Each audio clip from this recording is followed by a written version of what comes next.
네, 안녕하십니까. NK시사 리포트의 박승민입니다. 최근 남북 관계가 상당히 분주하게 돌아가는 것 같습니다. 김여정 부부장이 연일 담화를 발표했는데요. 9월 25일에 발표한 담화를 보면 남북 정상회담도 논의를 거쳐 해결할 수 있다고 얘기했습니다. 김여정은 개인적인 견해라고 전제했지만 북한 지도부의 분명한 메시지인 것입니다. 그 내용을 읽어보겠습니다. 의의 있는 종전이 때를 잃지 않고 선언되는 것은 물론 북남 공동연락사무소의 재설치, 북남 순회상봉, 즉 남북 정상회담과 같은 관계 개선의 여러 문제들도 건설적인 논의를 거쳐 빠른 시일 내에 해결될 수 있다고 생각한다 라고 밝혔습니다. 김여정의 이런 담화는 상당히 이례적입니다.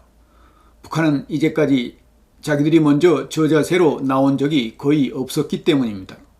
그런데 문재인 정부가 가장 원하고 있는 남북 정상회담을 해결할 수 있다고 치고 나온 것입니다. 한마디로 북한이 남한의 문재인 정부가 바라는 남북 정상회담에 응해주면서 남북 평화 분위기를 띄워서 남한의 대통령 선거에서 문재인 정부와 민주당에 유리하게 해주겠다는 의도로 읽힙니다. 그러니까 김정은 정권의 남한 대통령 선거에 대한 개입은 이미 시작된 것입니다. 먼저 김여정의 담화 내용 중에 남북 공동연락사무소 재설치 제안에 대해 살펴보겠습니다. 김여정은 작년 2020년 6월에 다음과 같은 협박 담화를 발표했습니다. 나는 위원장 동지와 그러니까 김정은 위원장과 당과 국가로부터 부여받은 나의 권한을 행사하여 대적 사업, 즉 대남 사업 연관 부서들의 다음 단계 행동을 결행할 것을 지시하였다.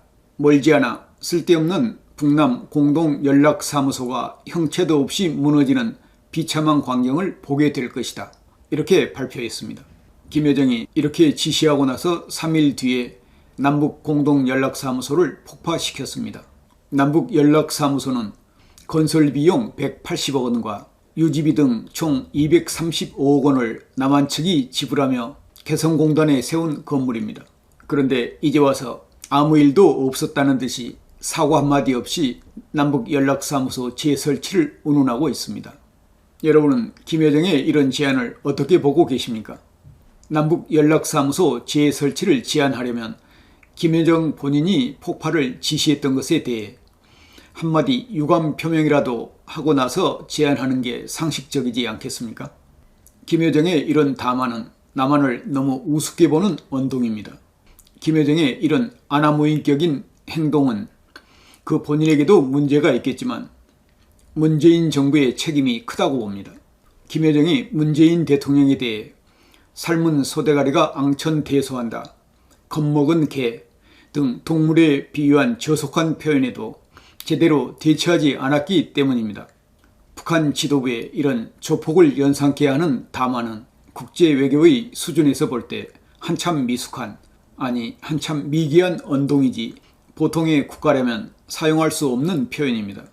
북한 지도부의 수준은 경제적 수준만 떨어지는 게 아니고 국제사회에서 외교적 수사도 가려서 쓰지 못하는 보통국가 이하라는 것을 말해주고 있습니다.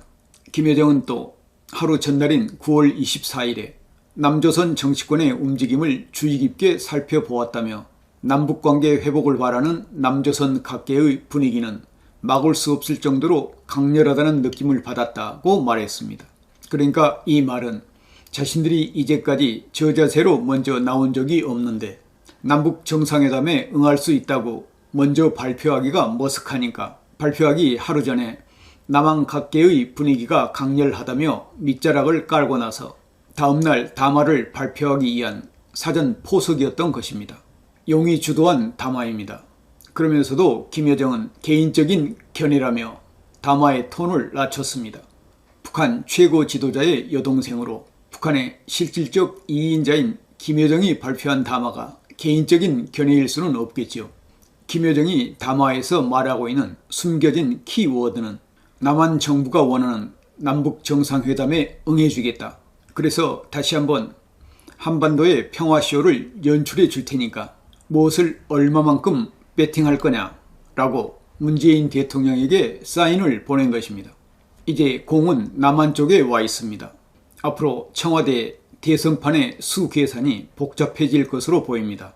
민주당이 대선에서 이길 수 있다고 판단되면 문재인 정부는 북한에 배팅을 적게 해도 되겠지만, 역으로 국민의힘이 이길 가능성이 커진다면 김정은 정권은 문재인 정부의 배팅 규모를 유심히 지켜볼 것입니다.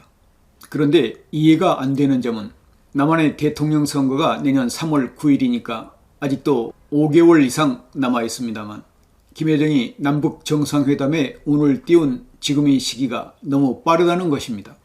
선거 1, 2개월 전에 전격적 남북 정상회담 개최라고 터뜨리는 게 극적인 효과를 가져올 텐데, 지금 운을 떼는 게 너무 빠르다는 생각이 들지 않습니까? 그 배경에는 현재 수면 하에서 엄청난 거래가 이루어지고 있을 수도 있습니다. 북한 지도부가 이렇게 이런 시기에 남북 정상회담을 제기한 것이 민주당 대선 후보를 돕기 위한 전략이지 않았을까라는 분석도 가능하다고 봅니다. 왜 그러냐면 김정은 정권이 아무리 문재인 대통령과 한국 정부를 우습게 보고 있다 할지라도 남한의 다음 정권이 야당으로 넘어가는 것을 원치 않는다는 것은 분명한 사실입니다. 그것은 설명이 필요 없겠습니다만, 북한 정권은 자기들을 지원해주는 민주당이 다시 정권을 잡기를 바라기 때문입니다. 그러니까 북한 지도부의 의도는 여당 후보가 불리해질 수 있는 현 상황에서 남북 정상회담의 분위기를 띄워 현재의 여야의 유력 대선 주자들의 지지율이 균형을 이룰 수 있도록 유도하면서 문재인 정부에게 거대한 배팅을 유도하기 위한 고도의 전략일 수도 있다는 얘기입니다. 아무튼 그 이유가 어디에 있든 김정은 정권은 남한의 대통령 선거에 개입해 북한에 유리하게 영향력을 끼치려는 의도는 명확한 것입니다. 북한 전문가 중에는 문재인 정부가 북한의 현금 지원은 어려울 테니까 비트코인 같은 가상화폐로 지원하지 않겠는가라고 문제제기를 하고 있습니다. 거액의 자금을 사전에 비트코인으로 넣어두고 북한 정찰총국의 해커들이 뽑아간 것으로 가장해서 짜고 치는 고스톱 방식으로 거래하면 법률적 문제에서 안전이 보장되는 매우 가능성이 높은 분석이라고 생각합니다. 앞으로 남북 간에 어떤 거래가 오고 갈 것인지 우리 언론의 역할이 매우 엄중하다고 생각합니다. 북한을 이용해 대통령 선거에서 이겨보려는 북풍 공작은 아직도 유효하며 현재 진행형이라는 사실을 분명히 인식할 필요가 있습니다. 오늘은 북한 지도부와 김여정이 남북 정상회담 가능성을 띄운 데 대한 그 배경과 의도에 대해 살펴보았습니다. 내용에 유익한 점이 있다고 생각되시면 구독과 좋아요도 함께 눌러주시면 힘이 되겠습니다. 이상 NK시사리포트에서 전해드렸습니다. 감사합니다.